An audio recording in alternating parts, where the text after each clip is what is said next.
Bien. Este es el Instituto de Derecho de Propiedad Intelectual del Foro de Abogados de San Juan. Hemos organizado esta reunión que tiene que ver con contratos en el derecho de autor. Hemos invitado al doctor Schatz, el doctor en Derecho, consultor de la Organización Mundial de la Propiedad Intelectual, es profesor en la Universidad Austral, ha sido director entre el 2015 y el 2019 de la Dirección Nacional de Derecho de Autor y además tiene su consultora privada de propiedad intelectual y de gestión e innovación. Hemos invitado porque es una persona de referencia en esta materia y además porque siempre tiene la amabilidad de aceptar estos retos de sus exalumnos. Siempre se suma, así que es una persona muy generosa con su conocimiento. Y así que, bueno, gracias Gustavo por este ratito que vas a estar con nosotros. Bienvenido. Gracias a vos, Lorena. Y bienvenido a muchos de los conocidos que veo ahí que están participando. Veo que están Mercedes y Gustavo de Uruguay, Nicolás en Buenos Aires, veo que conozco también ahí a Lorena de Córdoba, Eliana de Tucumán, veo que está también, bueno, algunos de los que identifico, el resto disculpen si no los recuerdo. María Laura, si querés aprovechar un minutito y comentar lo del Día del Gestor Tecnológico y la entidad que están creando o la entidad que participás. Es el Día de la Vinculación Tecnológica en Argentina y existe una red de gestores tecnológicos que se está organizando de modo de formalizar a través de una asociación civil y está dando en esta oportunidad un video que es cierto, no es nocivo como los anteriores, y donde estamos dando a conocer para todos los gestores tecnológicos la oportunidad de sumarse. Es una red que, como les digo, está en conformación, pero el objetivo es hacer un relevamiento a la nación donde uno puede colocar algunos datos personales, pueden tomar la decisión de completar o no, pero todo para ver en qué ámbitos se están desarrollando y aquellas personas que tengan alguna relación con la gestión de la innovación, la gestión de la transferencia de tecnología. Hay quienes han estudiado la carrera de especialización en gestión y vinculación tecnológica y otras personas que tienen una carrera de profesión en el oficio. Entonces, estamos nucleando a todos ellos e invitándolos a participar para armar esta red a nivel nación que tiene que ver con capacitación, implementación de la innovación y generar nuevas propuestas como un nuevo sector de discusión de estos temas a nivel de este país. Sí, hay una necesidad de trabajar más en equipo, de aprender unos de otros. Hay una entidad que tiene muchos años que reúne a los gestores de transferencia de Canadá y Estados Unidos, que son algunos miles de miembros, por supuesto otro volumen, otro nivel de desarrollo, y se prestan una colaboración muy interesante con modelos, negociación, capacitación. Es la AUTM, Association of University Technology Managers, que tiene su propio sitio y se reúnen un par de veces al año, y entre otras cosas tienen un manual en 3 volúmenes muy útil para todos aquellos que se dedican a la práctica de la transferencia de tecnología. Creo que una asociación local sería muy interesante, y un capítulo local, porque bueno, tenemos nuestras particularidades, ¿no? Para la transferencia. Sí, en ese camino vamos tratando de formalizar algo para tener contacto no solo entre todas las provincias de la Argentina, sino también con instituciones de otros países. En Chile también hay una organización que ya está trabajando, también de gestores, y de hecho estamos en contacto con ellos porque un poco nos van transmitiendo los avances de ellos para que nosotros también vamos por ese camino y es un movimiento a nivel global. Parece que estamos para comenzar ya, María Laura. Sí, ya tenemos 39 ingresantes. Bueno, quieras, Gustavo. Bueno, muchas gracias. Buenas tardes de nuevo para quienes no saludé antes. El tiempo que tenemos es acotado para un tema tan amplio como los contratos en el derecho de autor, y voy a hacer algunas referencias especiales para el derecho argentino. Veo que hay algunas personas de otros países que no todo lo que se hable aquí va a ser plenamente aplicable a cada una de las jurisdicciones. Pero bueno, muchas cosas son generales y sirven para todos los países. En primer lugar, los contratos sobre derecho de autor no se relacionan solo con obras, sino también con interpretaciones, con fonogramas, con señales de radiodifusión, con derechos sobre eventos y espectáculos, y eventualmente derechos de imagen. Cuando se refiere a obras, los contratos estos, que en muchos casos no están regulados, o la regulación es bastante escasa, en la ley argentina es bastante pobre, y se aplican analógicamente algunos principios del régimen general de los contratos que está en el Código Civil y Comercial. Hoy día también se aplica algo del régimen de la franquicia, por ejemplo, que se refiere al derecho de autor, la cesión de derechos, el contrato de obra. También los contratos de garantía se aplican analógicamente. Lo que hay que tener en cuenta es que es esa distinción entre el objeto mediato y el objeto inmediato que tienen los contratos. El objeto inmediato puede ser la obra en sí misma, pero el objeto mediato son los derechos que se refieren a la obra. En el caso nuestro, por el principio de especialidad, el principio de independencia de los derechos hay que negociarlos individualmente, aunque sea un único contrato, hay que hacer referencia de modo por separado a cada uno de ellos. Respecto del tipo de obras, cualquiera de las obras con los derechos que correspondan por el tipo de obras pueden ser objeto de negociación. Hay algunas particularidades con las obras de ejemplar único, es decir, las obras pictóricas, escultóricas, también sobre las pictóricas aplicadas a viviendas o a inmuebles, caso de los murales. Y en el caso de las interpretaciones puede ser un contrato que se refiera a la ejecución, un espectáculo en vivo, o la fijación, que para el caso de un fonograma, lo mismo para las interpretaciones audiovisuales, ya sea para la interpretación de los actores, o luego la comercialización de esa fijación en la obra audiovisual en la que la interpretación participa.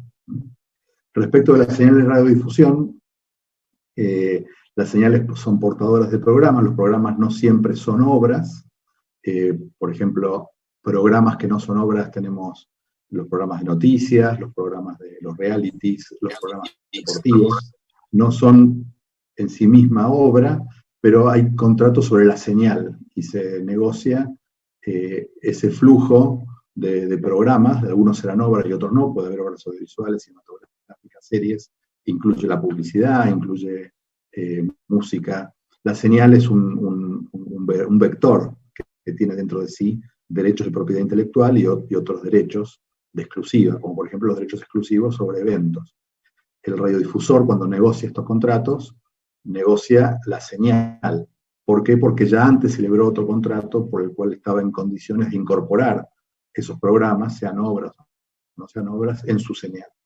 Y luego la señal la negocia para que sea radiodifundida o retransmitida por aire, por cable, por satélite, por internet, por los temas de IPTV, por todo esto, ¿no? Bien, o sea que los contratos sobre derecho de autor es un género muy amplio que incluye muchísimos tipos de prestaciones y muchísimos tipos de obras y servicios inclusive, y es una maraña que hay que desentrañar. No es lo mismo un contrato de edición de obra literaria que el de publicación periódica, que el de una plataforma de internet, que un canal de televisión, que una obra audiovisual, y la obra audiovisual con todos los contenidos de derecho de autor que se incorporan, o los servicios que permiten generar esa obra audiovisual.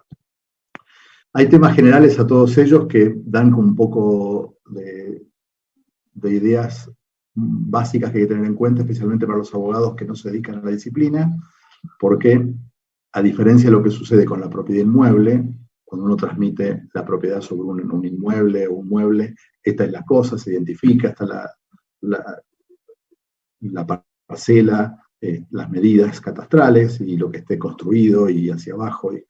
Pero en derecho de autor no sucede eso, porque por el principio de independencia de los derechos, cada derecho se puede ejercer de modo independiente por un tiempo limitado y se puede ejercer de modo múltiple, porque este es lo básico de la obra inmaterial. La obra inmaterial no está atada a los límites físicos y puede ser utilizada por muchas personas de muchos modos diversos, en modo simultáneo, consecutivo y a lo largo del tiempo. Entonces, la cantidad de explotaciones, la palabra explotación en este sentido también se puede utilizar como explosión, es como un Big Bang de derechos. Fíjense, por ejemplo, en una obra que puede haber sido la saga de Harry Potter, que la saga empieza con el libro, con un editor, las traducciones, la distribución en los territorios, la adaptación para guión, el guión se incorpora y es parte del audiovisual, el audiovisual puede ser dibujo animado, el titular del audiovisual puede dar un bar temático, un parque temático, y merchandising, en fin, una cantidad de explotaciones por esa explosión de derechos, que es un auténtico Big Bang de derechos a partir de una obra, que admite tantos tipos de contratos diferentes por tantas personas y que requiere una gestión y un management especializado.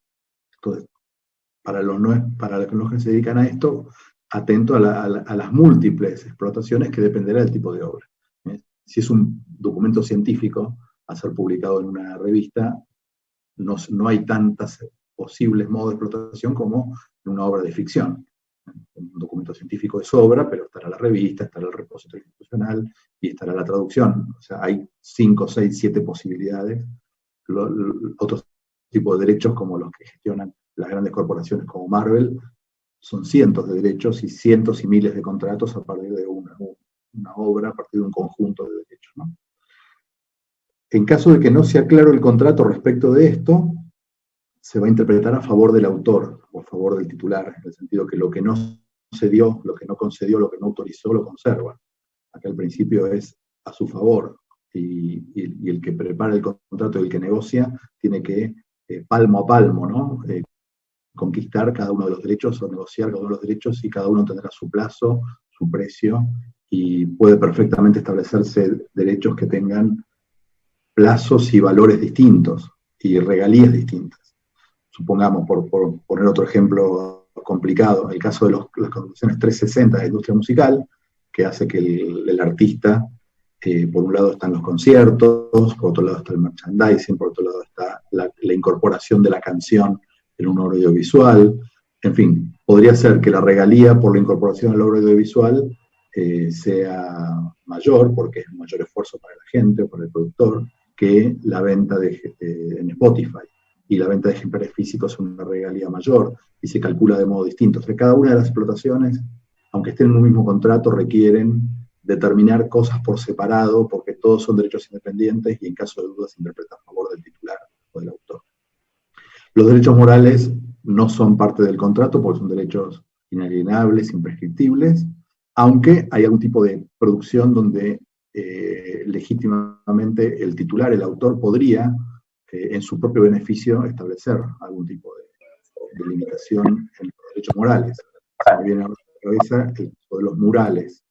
Un mural es una obra que va a estar muchas veces a la intemperie, que va a requerir mantenimiento, que no necesariamente se prevé que perdure 70 años post-mortem, porque hay que ver si sometida a la inclemencia o de acuerdo a la superficie donde esté lo va a soportar, puede estar en la vía pública, puede estar sujeta a vandalismo, y puede ser que la contratación de una obra por encargo de un mural admita que algunos derechos el autor en su propio beneficio los ceda, porque si no quien va a contratar un muralista, cuando asume riesgos por 70 años post-mortem, pueden ser 100, 120 años, es un riesgo demasiado grande. Entonces puede ser que en su propio beneficio el autor decida limitarse en algún derecho moral, porque si no, tal vez no consiga el contrato.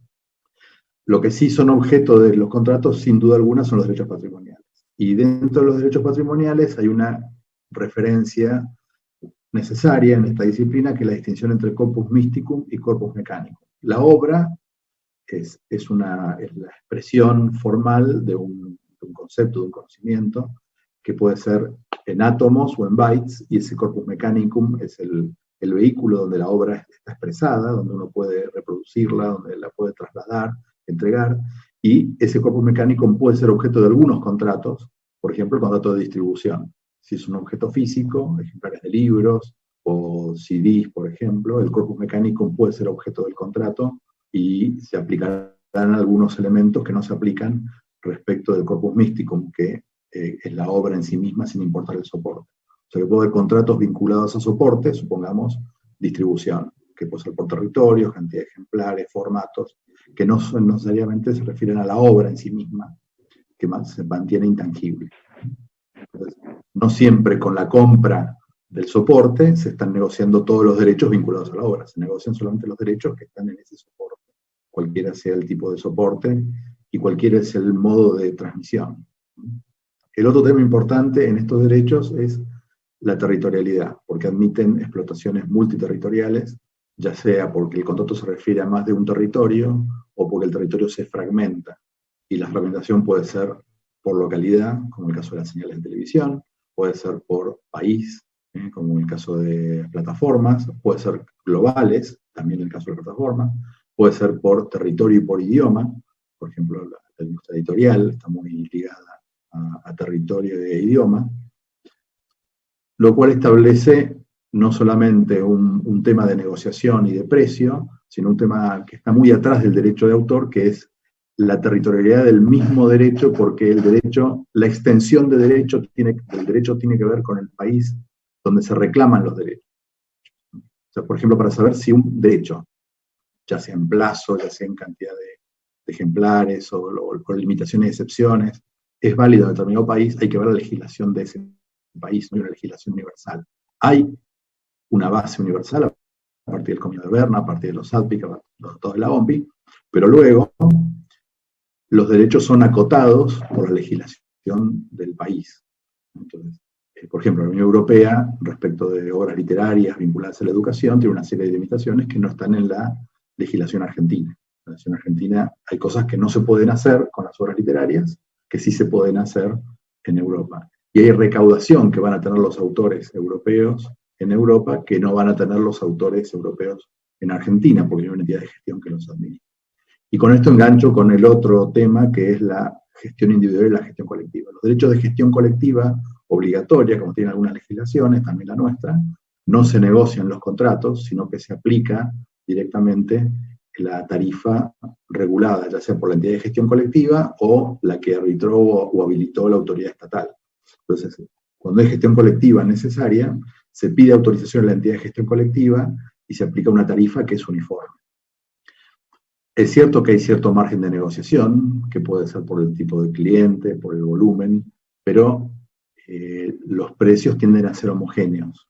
¿Por qué? Porque hay una gestión colectiva necesaria y porque hay una posición donde la entidad de gestión colectiva representa de modo necesario y actúa como monopolio, por lo tanto los precios son más homogéneos y las condiciones son homogéneas.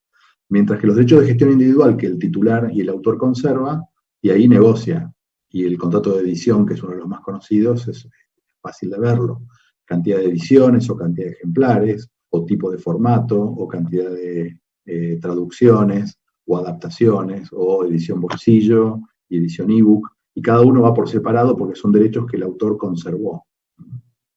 No sucede así con la comunicación pública, por ejemplo, en música, donde una vez que está el fonograma grabado, el autor autorizó al intérprete con la compañía discográfica a grabar el fonograma. Una vez que el fonograma está grabado y el fonograma quiere ser pasado en una radio, no puede ni el titular del fonograma, ni el titular de la obra, ni el intérprete impedirlo, salvo que afecte el derecho moral, porque su prestigio o buen nombre, que es la excepción que prevé Berna, y la ley argentina también prevé para las interpretaciones. Pero gestión individual es todo un complejo que requiere una gestión de cierto tipo, y los derechos de gestión colectiva se contratan, se negocian de otro modo a través de la entidad que los representa. Hay que identificar qué tipo de uso quiere hacer, qué tipo de obra es, a ver si hay gestión colectiva y si esos derechos están dentro de la gestión colectiva, porque la gestión colectiva tampoco administra todos los derechos. Hay derechos que siempre el autor conserva. Uno de los derechos, por ejemplo, típicos en gestión colectiva que el autor conserva es el derecho de sincronización. El derecho de sincronización, no hay una tarifa única y el titular puede decidir si se incorpora o no se incorpora esa música en una película y a qué precio. Bien. Un tema particular respecto de los contratos o de las obras que nacen en la relación de empleo. El empleo es un tipo de contrato que tiene por resultado una prestación. Esa prestación puede consistir en una obra final.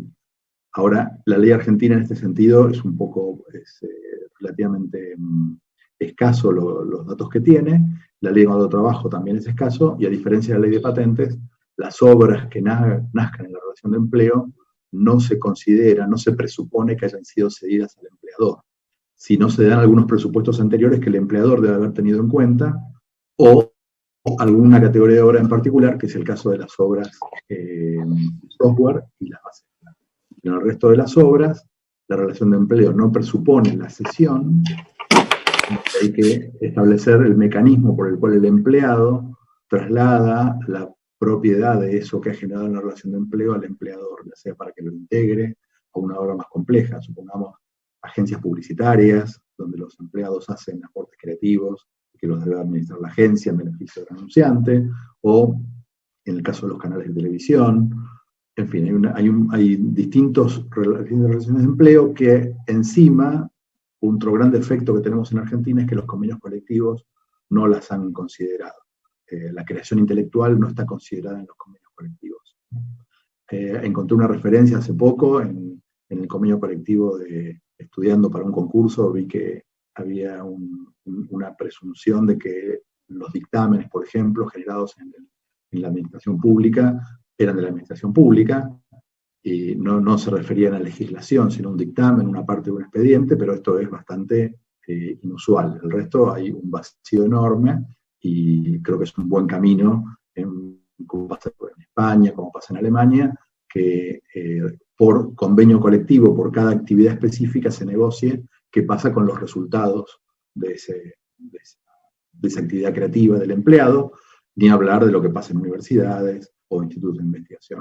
Bueno, otro punto, simplemente para tener en cuenta, en la base de estos contratos, es que en Argentina, por lo menos, los derechos de propiedad intelectual son bienes gananciales, y la transferencia debe requerirse el asentimiento conyugal cuando la obra fue creada luego del nacimiento de la sociedad conyugal o luego de que los cónyuges se hayan casado. Entonces, si son anteriores, no son parte de la sociedad conyugal, pero si son posteriores. Entonces, esto, por ejemplo, en la práctica de la Dirección Nacional de Derecho de Autor ha sido tenido en cuenta, y hoy día, si uno registra un contrato, puede declarar, primero la obra, pero luego el contrato declara el estado marital, y de ese modo los terceros que contratan están advertidos si eventualmente conviene, es necesario o prudente convocar a la cónyuge, al cónyuge, para que preste el asentimiento y evitar problemas posteriores. Bien, ¿sobre qué versan estos contratos? Estos contratos, dijimos que obras, interpretaciones, señales redifundidas, pero básicamente son los derechos derivados de esas obras y de esas interpretaciones, fonogramas, señales redifundidas, y dentro de las obras, todo tipo de obras, audiovisual, literaria, todos los géneros. Los derechos son un conglomerado, como un spray, ¿no? Por eso hablaba de la explosión de derechos. El más tradicional, por ser el primero, fue el derecho de reproducción, que nace con Gutenberg, con la imprenta. Bueno, no nace con la imprenta, nace con la legislación que se refería, ya sea al monopolio o el estatuto de la reina Ana, pero el derecho que tenía el imprentero para reproducir lo que le había dado el autor. O más que derecho, el permiso que le daba el rey para poder imprimir, porque había una tarea de censura previa, entonces el derecho de reproducción era el primero. Hoy día el derecho de reproducción se aplica tanto a los formatos digitales como analógicos, es hacer copias, hacer ejemplares que contengan la obra expresada en ese ejemplar, cualquiera sea el tipo de soporte. El derecho de reproducción es digamos que el más elemental que tiene el autor, que no se hagan copias de su trabajo, sin su autorización, la cantidad de copias, el formato y del modo que él decida. Un derecho asociado al ejemplar físico es el derecho de distribución, que los ejemplares reproducidos sean vendidos, y dependerá del territorio, formato, lo mismo. El derecho de comunicación pública es el derecho que se negocia para que una persona pueda comunicar públicamente la obra sin importar el soporte en que esté. Se comunica en vivo, se comunica una grabación, se comunica de modo diferido. Comunicar es poner en conocimiento de un público esa obra. Hay que tener autorización, requiere un contrato. La puesta a disposición es un derecho más moderno y es el derecho que se asemeja a la comunicación pública, pero depende del usuario, el momento y el lugar. Lo que hace el que pone a disposición, con autorización del autor, contrato previo, es disponer la obra en una plataforma digital donde el usuario accede en un momento y el lugar que desee, por ejemplo, Netflix. La obra está en la plataforma, mediante un contrato con los productores de la obra audiovisual, mediante un nuevo contrato Netflix contrata con los usuarios y el usuario tiene derecho a, logueándose, previo pago de lo que corresponda, acceder a esa obra en un momento determinado y en un lugar dependiendo del dispositivo que tenga. El derecho de adaptación y transformación que se negocia por separado es el derecho a tomar una obra y, por ejemplo, adaptarla a un nuevo género. La novela, adaptarla a guión, o la novela, adaptarla a guión de teatro, que no es lo mismo que cinematográfico, o la misma novela, ya no guión cinematográfico, sino guión de serie, que tiene otra extensión y otros elementos que la componen. Y lo mismo pasa con la transformación, cuando ya el lenguaje es muy diverso, y por ejemplo, ya se hace una coreografía, una cantidad de aportes creativos muy diferentes, ya la adaptación que se queda chica, de algún modo, ¿no? Bueno, pero requiere autorización. No se puede adaptar y transformar una obra sin permiso, mediante contrato, con el autor o el titular de la obra. Justo, El derecho de exhibición es el derecho... ¿Sí? ¿Se escucha? Sí, ¿Poco? iba a hacer una pregunta, justo acá donde estabas hablando de la adaptación y la transformación. ¿La traducción a otro idioma entra dentro Sí. de adaptación y transformación? Sí, es un modo de adaptación, pero lo puse por separado porque se suele negociar de modo independiente. La adaptación, hay muchas adaptaciones. Por ejemplo, hacer un videojuego en base a un guión o una película es una adaptación, o casi una transformación, te diría. Y la traducción es como más limitada, porque vos tenés que... en la adaptación hay una libertad creativa mayor, mientras que la traducción, tratar de que el traductor siga fielmente, es otro lenguaje, pero tiene que seguir fielmente al autor original, sin incorporarle elementos nuevos. Entonces la traducción lo puse por separado porque tiene particularidades ese contrato. A veces hasta se elige el diccionario que se va a utilizar, o las revisiones que se pueden hacer, o un tercero que intervenga para decidir si esta expresión es o no adecuada. Entonces la traducción se maneja como un contrato que tiene sus particularidades, y de hecho hay todo un gremio, toda una negociación específica del sector editorial con los traductores, que requiere su lugar específico, ¿no? La exhibición es para las obras, puede ser para una obra audiovisual, pero también para las obras de ejemplar único. El hecho de adquirir una pintura es para uso personal, en principio, no necesariamente implica que pueda ser exhibida públicamente. Si la adquiere un museo, pareciera que es conocido por parte del vendedor artista que el museo la quiere para exhibirla, no la va a hacer, es de interés del propio artista que la obra se exhiba y no que se esconda. Pero no siempre es así, y ha habido casos donde el artista se la vendió para una colección privada y no estaba de acuerdo con que fuera exhibida públicamente. Aparecieron ahí seguramente otros elementos, no estaría de acuerdo con esa producción original, que era de otra época, de cuando él todavía no había desarrollado su gusto, su estética, en fin. La representación es el contrato por el cual se admite, el derecho de representación y el contrato de representación por el cual se admite que un productor, bajo una dirección y con un organizador del espectáculo, tome un guión y lo represente. Es un caso de comunicación pública, pero en vivo. No se aplica necesariamente es muy similar al de los conciertos, pero aquí se aplica más bien para obras teatrales o programas en vivo, y tiene sus particularidades también, y en algunos casos el titular, el autor, tiene derecho a intervenir, porque puede no estar de acuerdo en el modo en que se represente ese contrato. Hay una película muy simpática que no tiene que ver con representación, pero es algo similar, que es la historia de Walt Disney con... Ay, no olvido el nombre de Mary Poppins. Con el caso de Mary Poppins, la autora no estaba de acuerdo en el tipo de producción que iba a hacer Walt Disney. Entonces se hizo una película específica sobre todo ese litigio, ese conflicto que hubo entre ellos, y la verdad que es muy interesante ver cómo el autor quiere que su obra sea respetada por por el productor, por el director. En este caso no le gustaba que hubiera dibujitos animados, no le gustaba que la música, porque ella lo tenía como un drama muy vívido y el productor quería hacer algo para niños. Y entonces no interpretaba las emociones y sentimientos que ella tenía cuando había escrito la novela. Bueno, el derecho de sincronización y el contrato de sincronización es el contrato por el cual se autoriza a un titular, a un productor audiovisual, a incorporar la música en una obra donde va a quedar fijada. No es música incidental, como ocurre en televisión, en la programación, porque ahí es comunicación pública, sino incorporar la música y quede fijada y sea parte ya de la obra audiovisual. Entonces se requiere un contrato independiente. Y el derecho de inclusión es similar al de sincronización, pero se aplica para obras fotográficas y obras plásticas.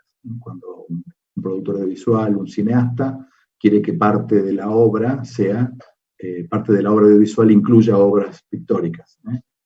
Por ejemplo, la película Mi obra maestra, con Brandoni y Francella, incluye decenas de obras pictóricas y originales, que fue posible gracias a los contratos que la productora celebró con los herederos o con los titulares.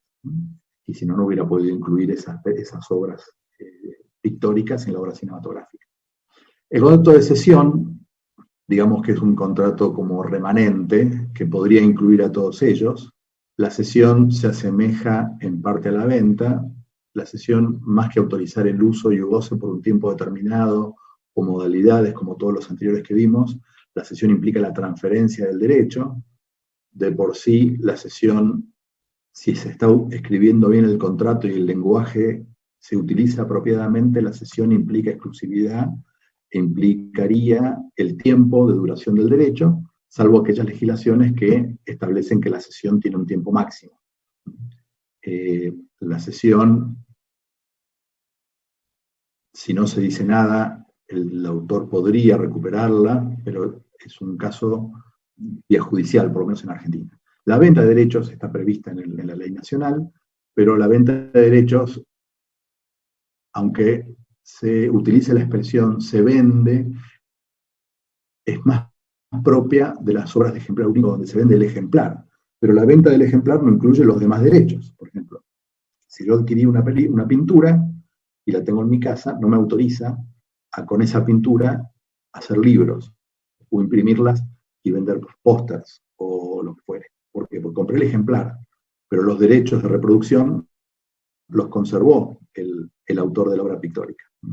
Los derechos de alquiler también se aplican sobre ejemplar único o se aplican también sobre videogramas o fonogramas. Es un derecho no muy utilizado en nuestro país, sí en Europa, donde por ejemplo el alquiler de libros o el préstamo de libros incluso paga derechos, pero es objeto de algunos tratados internacionales y es factible.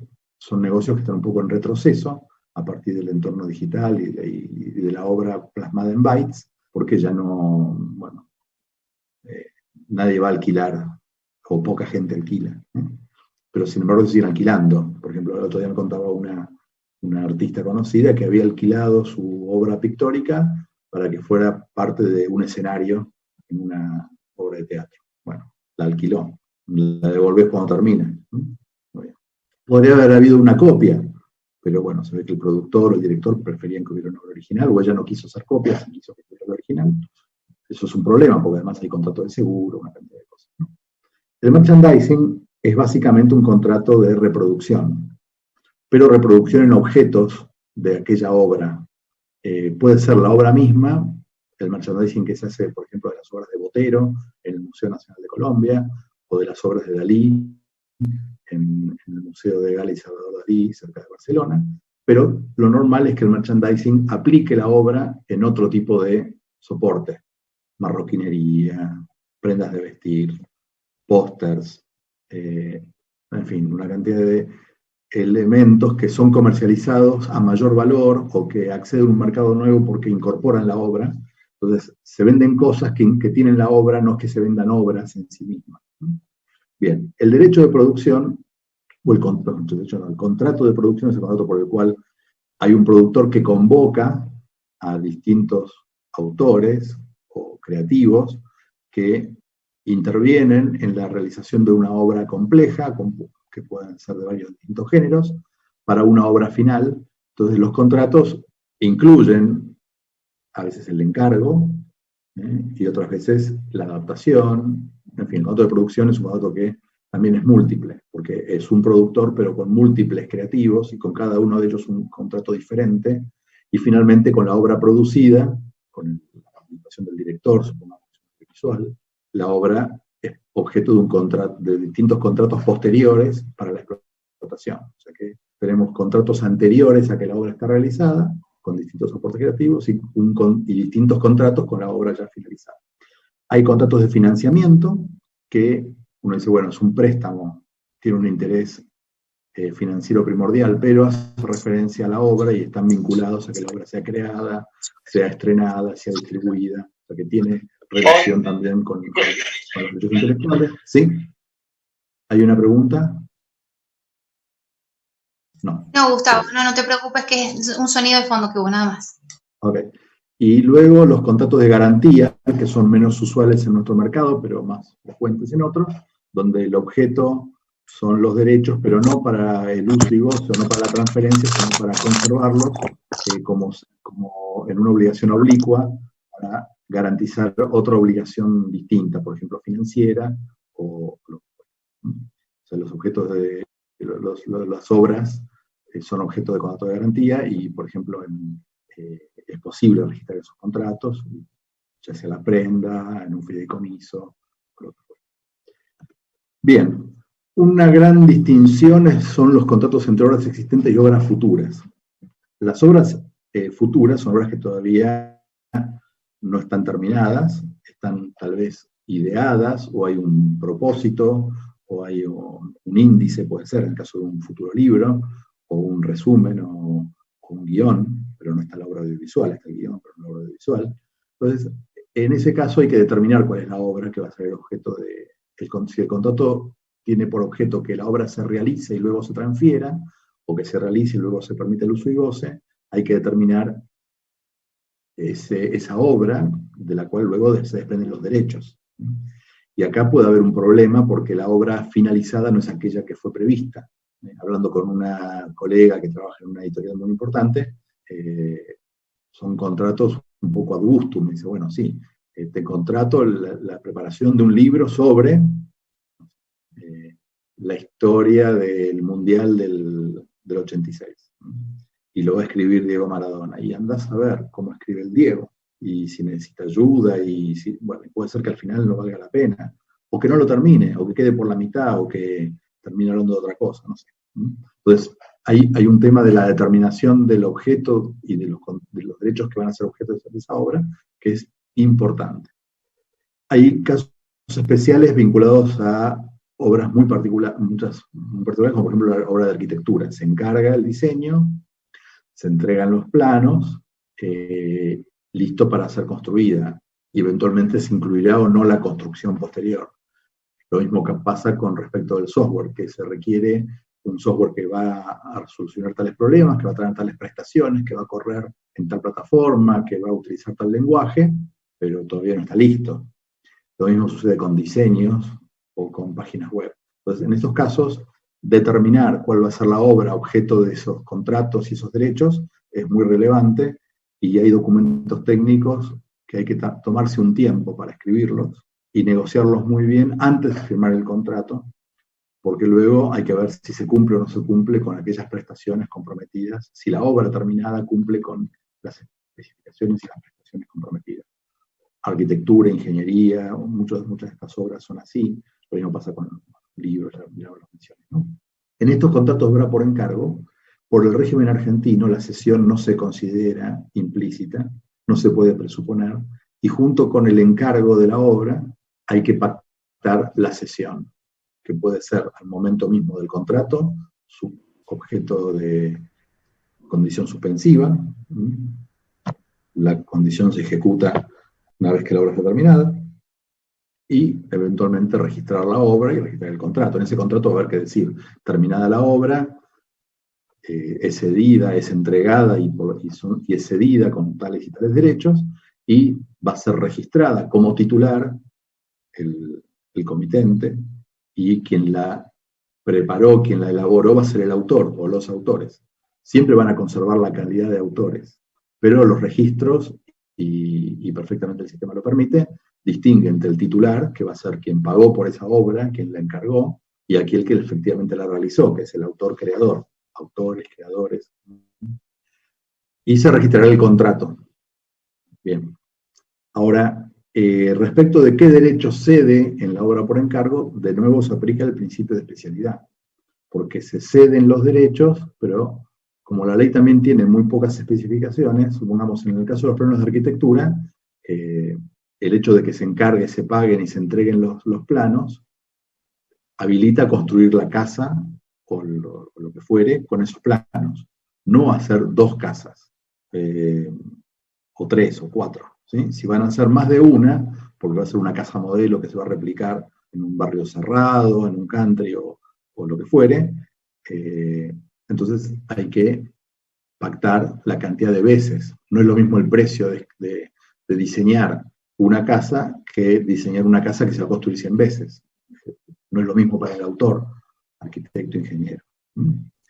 Entonces hay que ver qué derechos se le están cediendo al momento del encargo y de la transferencia. Y los derechos morales no se ceden ni siquiera en el contrato de obra por encargo, aunque puede haber pequeñas variantes en algunos géneros creativos de obras colectivas u obras compuestas, donde a veces la creación necesita adaptarse a un cambio de formato, a una extensión determinada, en fin, no es que estén infringiendo los derechos morales, pero se suele pactar que a quien se le encarga la obra admita que se hagan pequeños cambios a pedido del comitente.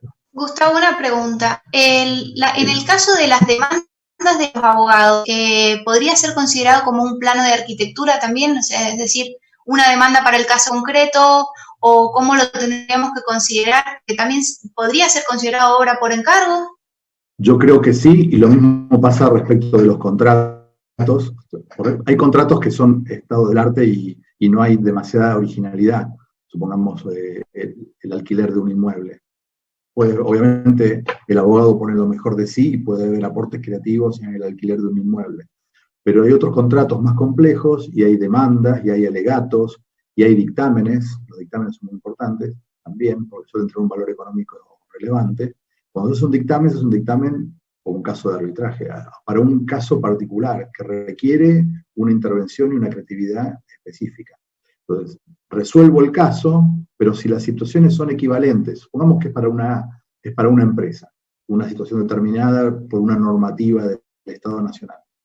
Pero hay otras empresas que tienen el mismo problema. Bueno, no habilita a que mi dictamen sea distribuido y repartido sin un nuevo pago a las demás empresas de la Cámara o del sector, porque lo hubiera cobrado más caro. Si yo me entero que este dictamen es para la Cámara y se van a beneficiar 20 empresas y no esta empresa que tiene un contrato, lo cobro distinto. Entonces, tengo derecho a considerarlo obra que no admite es para uso del que lo recibe, no para que lo publique, no para que lo distribuya. O sea que sí, te doy la razón y me parece que hay que hacerlo. Y de hecho hay un caso que no hay un contrato, se supone que es un contrato implícito, es un poco raro esta expresión de contrato implícito, pero una abogada había sido contratada para preparar una demanda, el juicio se inicia y aparece otra empresa que tenía el mismo caso, pero como esta otra empresa no quería pagar los honorarios, llamó a otro abogado y duplicó el expediente original y tomó la misma demanda y la copió. Y fue un caso de plagio y el Colegio Público de Abogados sancionó al abogado plagiario. Entonces, sí, te doy la razón y me parece que es un tema difícil de hablar con los clientes, pero me parece que los abogados tienen que aclarar que su tarea creativa implica generar obras, y esas obras tienen un régimen que, bueno, si el abogado está satisfecho y se da por bien pagado y no le importa, muy bien, pero a veces hay documentos jurídicos muy complejos que llevan mucho tiempo y no puede ser que el abogado lo escriba una vez y ya se tenga que desentender. No, el mismo dictamen puede servir para otro caso y puede obtener otro dinero. Tampoco estaría demasiado bien que el abogado si cobró 100 la primera vez, la segunda vez cobre de vuelta 100 y siempre 100, porque el gran esfuerzo lo hizo al principio. Habrá que buscar ahí alguna cosa de equidad, ¿no? Muy bien. Los derechos morales, entonces, les decía, no se negocian. Respecto a las obras existentes, el contrato es muy dependiente del tipo de obra, porque depende del tipo de obra, hay explotaciones y explotaciones. No es lo mismo la explotación de la obra literaria que la obra audiovisual, que la obra pictórica, ya pusimos muchos ejemplos, ¿no? Entonces, habrá contratos que son admisibles en algún tipo de obras y otros contratos que no. Y habrá territorios y habrá modos de pago, que en un tipo de contrato es posible y en otros no. Alguna particularidad hay respecto de las obras colectivas, porque las obras colectivas son aquellas en las cuales no se distinguen los aportes y hay un coordinador, hay un director que asume la iniciativa y a veces el esfuerzo financiero, entonces el contrato se celebra con el director coordinador respecto de la explotación de la obra. Ahora el director coordinador tiene que tener resuelta la situación de todos los que han intervenido en esa obra colectiva. Muchas de las obras, por ejemplo, que se elaboran en el Estado, en las universidades, son obras colectivas, hay que resolver anticipadamente esa situación. Un caso particular también son las obras en coautoría, donde los aportes se distinguen, donde es cierto que puede haber un coordinador, pero si no han previsto nada, todos ellos deben celebrar el contrato. No puede celebrar contrato con uno solo, sin los demás, porque los demás podrían ejercer derechos incluso morales, por ejemplo el derecho de inédito. Supongamos una obra literaria que todavía es inédita, y el editor celebra con uno solo de los autores y los demás, y el otro demás dice, no, yo no quería publicarlo en esta editorial, o no quería publicarlo ahora, o no quería publicarla todavía porque le falta trabajo, o me parece que estamos, lo que fuera, ¿sí? Bueno, entonces, para celebrar contratos en obras en coautoría hay que convocar a todos los autores. Es cierto que la obra en coautoría se le aplican las reglas del condominio, salvo lo que diga expresamente la ley. Entonces, en algunos casos hay una relación de coautoría, por ejemplo, en el audiovisual, y ya está previsto que el productor negocie en nombre de los demás. Todos son autores o titulares, pero negocia en nombre de los demás. Pero en muchos otros tipos de obras no sucede esto, entonces hay que estar atento en el trabajo previo, en el due diligence, para ver quiénes son los reales autores, y si todos ellos van a participar de la negociación, si no hay que convocarlos. Las obras audiovisuales, como decía, tiene la particularidad de que el productor reúne en cabeza a los aportes de todos los demás, básicamente el guionista y el director, el compositor de la banda musical, en caso de que sea una obra que incluya música, y no hay que negociar con cada uno, pero ellos a su vez podrán negociar independientemente el guión por separado para otra cosa. Bien. En las obras existentes, tener en cuenta si hubiera algún reglamento, alguna ordenanza o convenio colectivo que hubiera establecido algo respecto de qué contratos se pueden celebrar, quién, cómo. Si bien no se presupone automáticamente la cesión, puede ser que en algunas universidades, por ejemplo, cuando el profesor o investigador se incorpora, o cuando recibe un subsidio, o cuando participa de un proyecto o de un concurso, hay elementos concretos del resultado autoral y qué es lo que se puede hacer con eso después. Un caso típico, hoy día, por ejemplo, Argentina tiene una ley de repositorios institucionales y si el autor recibió fondos para elaborar eso, está obligado a ponerlo en el repositorio, entonces el editor de la publicación periódica no puede oponerse porque es una ley de orden público. Entonces, el editor tiene que tener en cuenta que el autor científico está obligado por una ley a que esa publicación no va a ser exclusiva, porque va a estar en el repositorio, aunque va a ser otro formato, aunque va a estar de otro modo, pero es relevante a los fines del contrato de edición de la obra científica. Bueno, vamos a las cláusulas típicas. Ya veo que ya pasaron 45 minutos por lo menos, me parece. Bueno, el plazo. El plazo para mí es un tema muy relevante desde el punto de vista de los titulares de derechos, porque sobre todo las obras nuevas y originales, no aquellas que ya tienen muchos años, aquellas obras que vienen explotándose durante mucho tiempo, son obras que no tienen historia, con lo cual no se sabe a ciencia cierta el éxito que van a tener del público o el futuro de esa obra y si va a admitir o no explotaciones sucesivas. Entonces, mi recomendación desde el punto de vista de los titulares de derechos y autores es que el plazo sea un plazo que no sea toda la vida del derecho, sino un plazo que pueda renegociarse, o por lo menos con derecho a opción, por ejemplo, 10 años con otros 10 años, o 5 años y otros 10 años, o 10 años y en caso de que no se explote, revertir los derechos. O sea, tiene que haber algo de control el titular debe mantener y no puede ser que lo ceda de modo automático por contrato. Especialmente en una ley como la nuestra, que es una ley que es muy buena para su momento, pero que para las prácticas negociales actuales ha dejado muy desguarnecido al autor, porque no tiene cláusulas de resguardo. Y hay que ir a la aplicación de los contratos abusivos en el Código Civil. La verdad que es un problema hoy día, porque voy a decir algo que tal vez para los que están del lado de las industrias culturales les moleste, pero hay una distinción que usan los norteamericanos que se llama repeat player y one shot. Repeat player es aquel profesional que se la pasa celebrando contratos, celebra de a decenas, de centenares de contratos, sabe exactamente qué riesgo asume, sabe qué problemas puede haber. Entonces es un experto de ese tipo de negocio y sabe exactamente qué es lo que quiere y qué es lo que necesita. A veces el autor, que recién llega a la actividad y que por ahí no tiene el asesoramiento y no tiene la experiencia, es el one-shotter, no es el repeat player. Y si es el one-shooter, es su tiro, y su único tiro tiene que salir bien. Entonces, un resguardo es, bueno, hagámoslo por 10 años, después vemos, o por 5 años, o por 3 años, o por tantas ediciones, o por tantos ejemplares. ¿Sí? Puede ser plazo, puede ser cantidad. Luego, respecto del precio. El precio no puede ser uniforme, y el precio puede variar, depende del tipo de explotación. Puede ser con un contrato, haya muchas explotaciones, y cada explotación con su regalía, y su modo de liquidación, y su plazo de liquidación. En ese sentido, el contrato obviamente es más largo, y requiere más negociación, y es más trabajoso, pero es el modo de asegurar una explotación que sea razonable para las dos partes. A veces el productor o la empresa que se dedica a las industrias culturales pide todo. Entonces, por ejemplo, una editorial puede pedir los derechos para adaptación al guión audiovisual. Y la verdad que no es su negocio la producción audiovisual, porque no ha producido películas. Y es una actividad que la saca un poco de su foco. Una editorial, a través de los editores, elige al autor, elige la obra, la edita, la publica.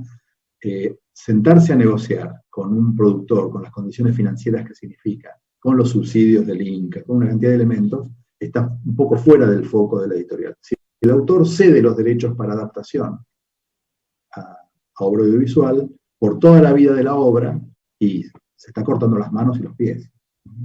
Entonces, en ese sentido, advertir que es mejor que este tipo de derechos se conserven o que tengan un plazo o que no sean absolutos. ¿Sí? Bueno, respecto a las liquidaciones, también tiene que ser en el tiempo, tiene que haber medios para evaluar y tiene que estar previstos en el contrato, cuántas veces si puedo ver los libros, si va a haber un contador para descargas en página web, si va a haber ventas a menor precio, si va a haber regalos, si va a haber descuentos, en fin, todo eso tiene que estar previsto porque reduce la liquidación o la aumenta o la hace más compleja y cuentas claras conservan la mitad. Bien, si el contrato se hizo bien, se van a prever determinados usos y determinados medios o formatos y determinados territorios. Ahora, puede ser que aparezca un interés por un nuevo uso, un nuevo medio o un nuevo territorio. Puede quedar el contrato abierto para una nueva negociación o para aplicar los mismos criterios al territorio nuevo o un derecho de opción para acceder a un nuevo formato o un nuevo medio.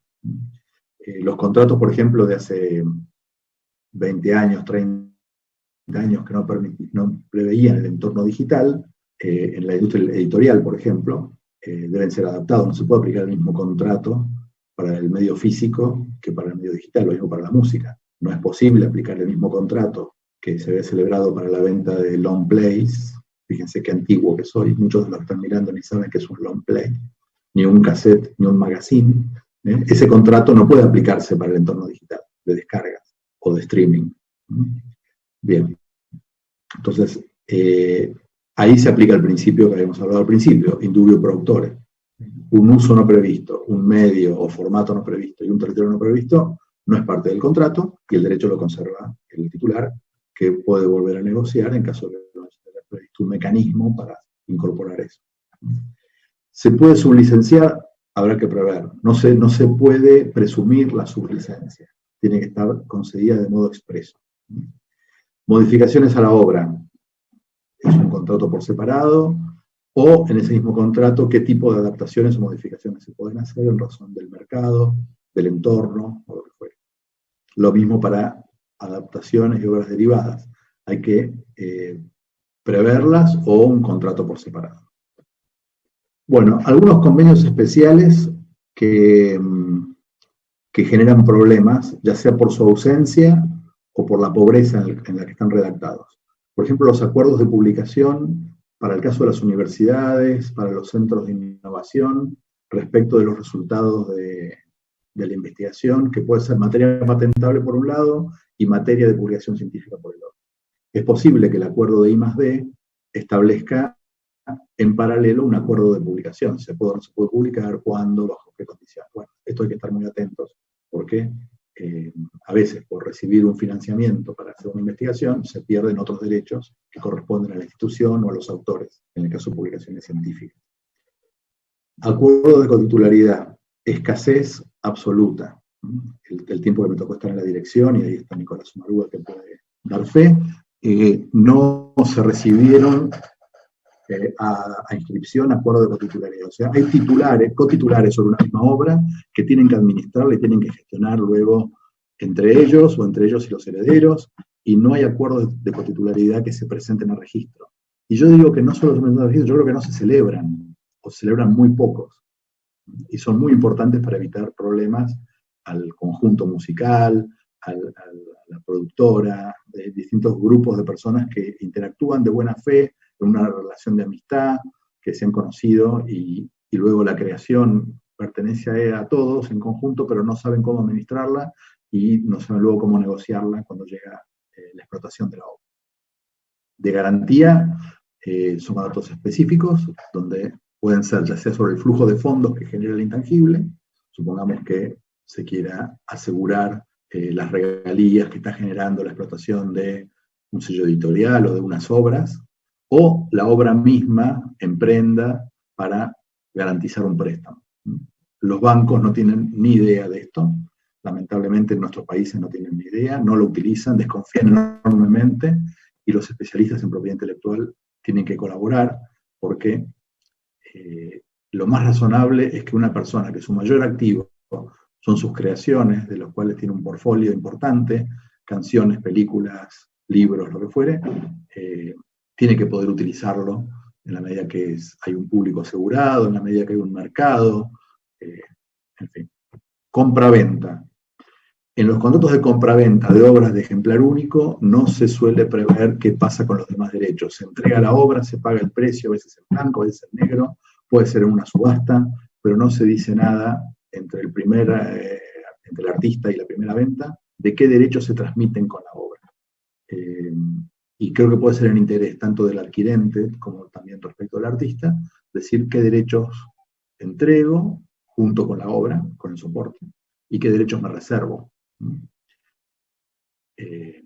Y habrá que ver si no hay un mercado secundario de ese tipo de derechos. Y el otro tipo de contratos que a mí me parece súper importante, porque es un tipo de creación que está en expansión, son los contratos sobre murales. Hay varios municipios aquí en Argentina que ya tienen una ordenanza, una regulación que obliga al constructor de una nueva obra a incorporar obras de arte. Por ejemplo, en un edificio de departamentos, poner en el palier una escultura o una pintura. El artista lo hace, se le paga. Bueno, primero hay que ponerse de acuerdo entre los consorcistas qué obra de arte, ¿no? Que es un problema. Nos gusta pintura, nos gusta escultura, nos gusta este no, este sí. Bueno, una vez que se pusieron de acuerdo, ponen la obra, se la compran, se la pagan, el tipo emite el certificado, con eso van a la autoridad y les habilita la apertura del edificio, pero no dicen nada respecto a los derechos. Y resulta que después de los 10 años se cansaron de la obra, se deterioró la obra, la quisieron reproducir, la quisieron imponer en un libro, y una cantidad de cosas que pueden pasar luego que no está previsto con el contrato de encargo de un mural, por ejemplo. Bien, me quedan 2. María Laura, yo creo que estoy pasado de tiempo, decime vos cómo venimos. Terminamos eso y tenemos un par de preguntas nada más. Bueno, vamos con software que va a ser también abuelo de jet supersónico. Bueno, entonces en el software los temas esenciales a tener en cuenta, primero es si es un software propietario, open source o free software. Propietario es aquel desarrollado íntegramente en exclusividad por un programador que utiliza un lenguaje. El lenguaje no hay derecho de autor sobre el lenguaje, pero sí sobre el software que corre en ese lenguaje, que son las órdenes y las indicaciones que cumplen una función, un resultado. Y sobre eso hay titularidad de aquel que lo desarrolla. Ahora vamos a ver en caso de que lo encarga. En el caso de open source, los instrumentos y los mecanismos de escritura utilizan software anterior y entonces trasladan al software subsiguiente las condiciones del anterior. Y si el anterior permitía monetizar, monetizará. Pero si el anterior dice que debe compartirse, habrá que compartirlo. Y si dice que tiene que estar abierto, tendrá que estar abierto. ¿Sí? Entonces el open source puede permitir la obtención de regalías o la explotación, pero tiene limitaciones sobre aquellos softwares originarios que le dieron lugar a este nuevo software. En el caso del free software, ya las condiciones son de gratuidad. O sea, se pueden utilizar bibliotecas y desarrollos anteriores, pero el resultante va a ser libre y gratuito. Entonces, hay que ver qué es lo que se elige al momento de contratar un software o utilizar un software. Probablemente sea barato no pagar, pero por ahí sea caro adaptarlo, o por ahí sea caro al principio, pero luego las prestaciones y las actualizaciones están aseguradas. Es una relación, hay que ver qué es lo que conviene y qué es lo que se puede hacer, ¿no? Pero hay que tener en cuenta como estas 3 grandes categorías.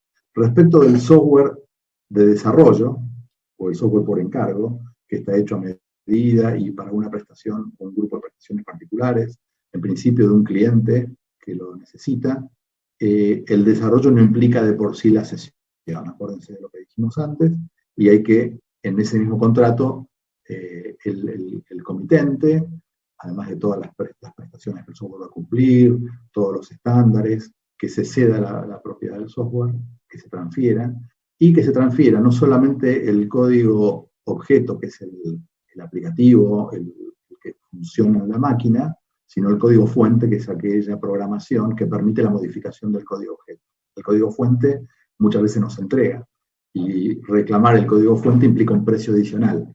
Pero si uno quiere desvincularse, quiere tener libertad cuando adquiere ese software contratado, tiene que pedir expresamente el código fuente. Y si no, tiene que ser un contrato en paralelo, que es un contrato de depósito o de escrow, donde el que desarrolló el código fuente lo deja en depósito en garantía, y en caso de que sea necesario más adelante, pagará un precio para poder liberarlo. O en caso de que eso requiera reparaciones, adaptaciones. Bien. En el software, una vez terminado, ya sea el de licencia o el de desarrollo, pero más en el desarrollo, hay que distinguir como 3 grandes cosas. Uno, la programación subyacente, que es el que desarrolla el programador y que permite obtener esos resultados. D, el look and feel, que es la estética o lo que está visualizado, que puede tener derecho de autor de modo independiente por ser la forma expresiva de dibujos, combinaciones de colores, movimientos. O sea, una cosa es la programación y otra el look and feel. Y son 2 tipos de protecciones diferentes, incluso pueden registrarse por separado. Es el típico caso de las páginas web, por ejemplo, donde uno registra lo visible, la estética, lo escrito y la programación como software. O hace un registro donde estén las 2 cosas simultáneamente. Y distinta es la funcionalidad.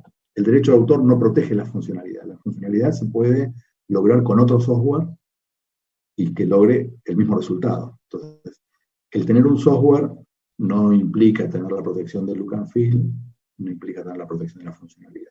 Todo eso hay que, el look and feel de programación, establecerlo expresamente, pero no hay un incumplimiento del contrato de desarrollo. De hecho, podría ser un incumplimiento, pero no vinculado a la propiedad intelectual, sino al resultado esperado, que se cumplan o no las funcionalidades que no van a caer dentro de la protección. El contrato, el software desarrollado va a ser objeto normalmente de contratos de licencia, de uso y goce, que podrá ser por un tiempo, en tal versión, podrá ser que admita obras derivadas, ¿no?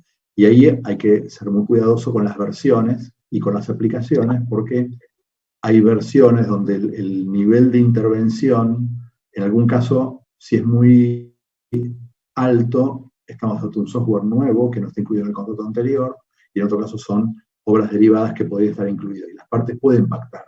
Si, por ejemplo, las versiones subsiguientes son parte del mismo contrato, o hay un precio adicional, o si eventualmente la aplicación que permite que el software funcione en el teléfono, que no es lo mismo que funcione en la PC, requiere un contrato por separado.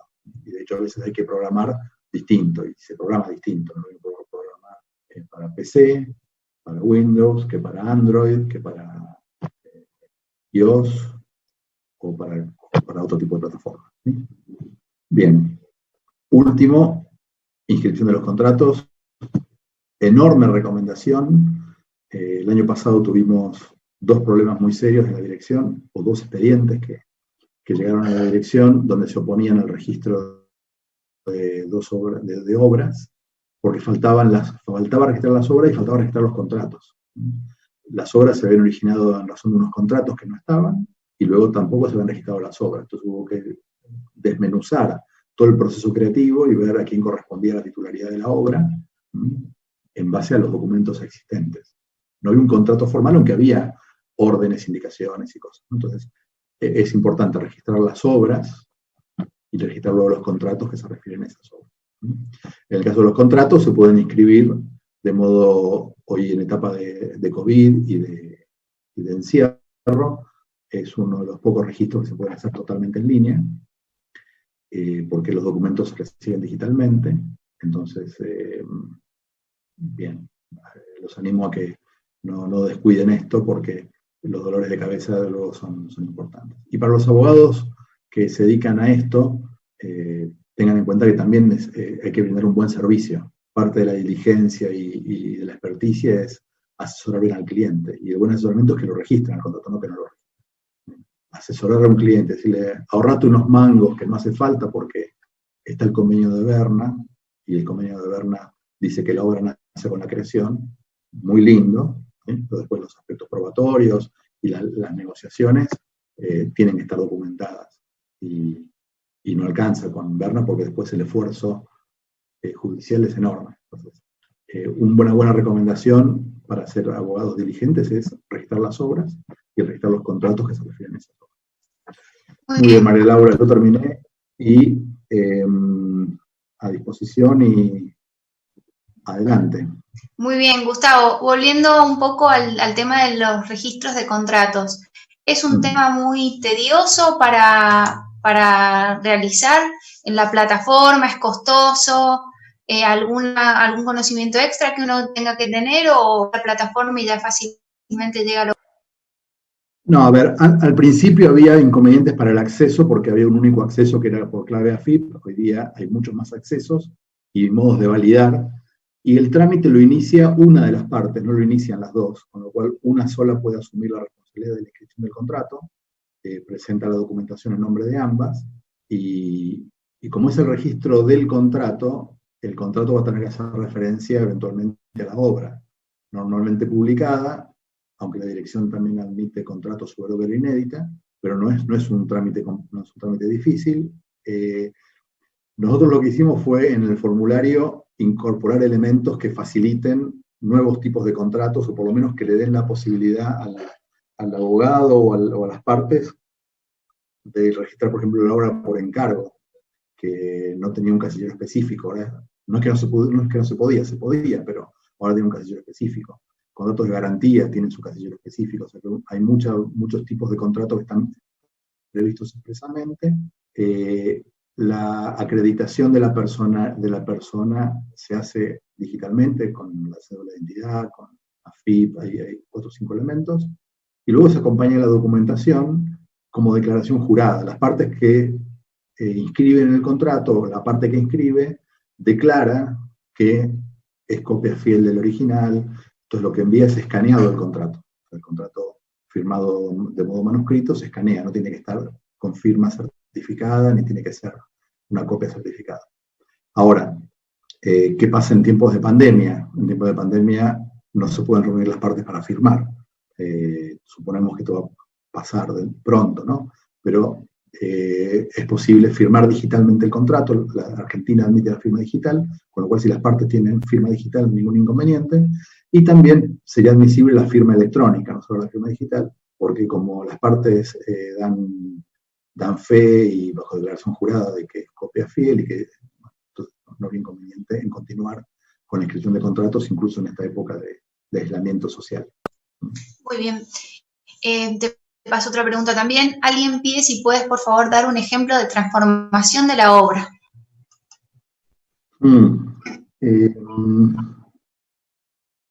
Me acuerdo ahora de casos muy curiosos donde cambia el soporte.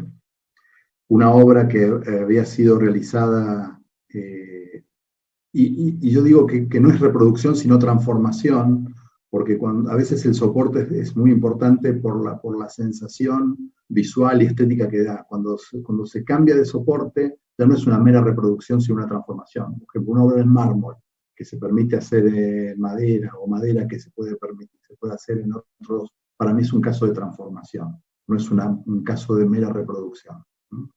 Los demás casos de transformación se pueden confundir perfectamente con la adaptación. A los fines es similar. El asunto es que cualquiera de las dos, ya sea que se interprete que es una transformación de la obra o una adaptación, requiere autorización del autor por contrato, y el contrato tiene que ser celebrado y por escrito, aunque no lo diga expresamente así la ley, pero es el modo de asegurar que las partes hicieron bien las cosas, ¿no? Una preguntita más.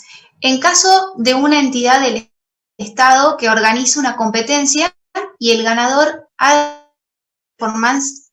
en su performance un texto de un artista reconocido, ¿la entidad organizadora debe contar con permisos previos? Aparentemente es una competencia que ha organizado el Estado, donde invitaba a intérpretes a leer una poesía y demás. La pregunta básicamente está orientada a esto que ha sucedido en estos días, si la entidad organizadora tiene que tener autorización de los titulares y autores de las poesías que van a ser interpretadas. Es distinta la poesía al caso de música. Si fuera música se responde bastante sencillo porque las entidades de gestión colectiva tienen esto resuelto, son casos de comunicación pública. Pero en el caso de las obras literarias, salvo el caso de obras que estén cubiertas por argentores para las obras dramáticas no hay ningún inconveniente, está previsto, y se le paga a argentores, se le pide permiso a argentores. Pero las obras literarias, si bien está Cadra por lo general lo que administra son derechos reprográficos, no derechos de ejecución pública o de comunicación pública. Con lo cual creo que tenemos un vacío y no hay entidad de gestión que represente para la recitación pública. En ese caso, entiendo que es difícil organizar un concurso de ese modo, si el concurso es de recitación y no de obras propias, sino obras de terceros, porque hay se está ejerciendo un derecho que es del titular sin autorización previa. Lo que no habría que pensar si no se puede. Por lo pronto hay que dar crédito, sí o sí hay que decir esta poesía pertenece a fulano de tal, de la obra tal, editada en tal año. Y no hace falta nombrar al editor porque estás leyendo la obra, con lo cual no estás reproduciendo la edición, pero sí tenés que mencionar al autor y todos los detalles del autor. Ahora, con esos créditos y ese listado de titulares, si los titulares aparecieran, y yo creo que habría que remunerarlos. A ver, lo que estoy diciendo me parece que estoy arriesgándome demasiado. Se está haciendo una representación pública sin autorización, una recitación pública sin autorización. Hay que pedirla previamente. No hay mecanismos previstos salvo pedir la autorización previa. Parece un como de difícil solución en la legislación argentina actual. La verdad que no me animo a terminar de cerrar el caso completamente ahora porque es un supuesto, me parece, donde hay un vacío importante a llenar. Probablemente sería... pensarlo más. Y sería conveniente quizás este concurso hagan mención a qué tipo de obras van a poder ser recitadas y en qué condiciones, como para sortear un poco este obstáculo. No, si es de obras en el dominio público no tenemos inconveniente. Por ejemplo, poesías que hayan pasado más de 30 años. Si lo que se quiere evaluar es la técnica de recitación, el tono de voz y demás, no hace falta usar poesías en dominio privado, pueden ser poesías en dominio público. Bien. Ahora, si se quiere hacer un homenaje a un autor, y lo mejor es contar con la anuencia del autor, ¿no? Y bueno, se van a leer poesías de tal persona, o los herederos. Es una situación un poco border, de la cual no tenemos todavía mucho. Yo no recuerdo casos de jurisprudencia al respecto. ¿En qué tipo de impuestos graban los contratos? Por ejemplo, el impuesto de sello o alguna cosa así, y los contratos que se inscriben en la dirección. No es necesario, la dirección no lo verifica, no verifica que hayan pagado el impuesto a los sellos, sí tienen que pagar la tasa. O sea, el trámite es bastante económico, pero la tasa depende del monto del contrato.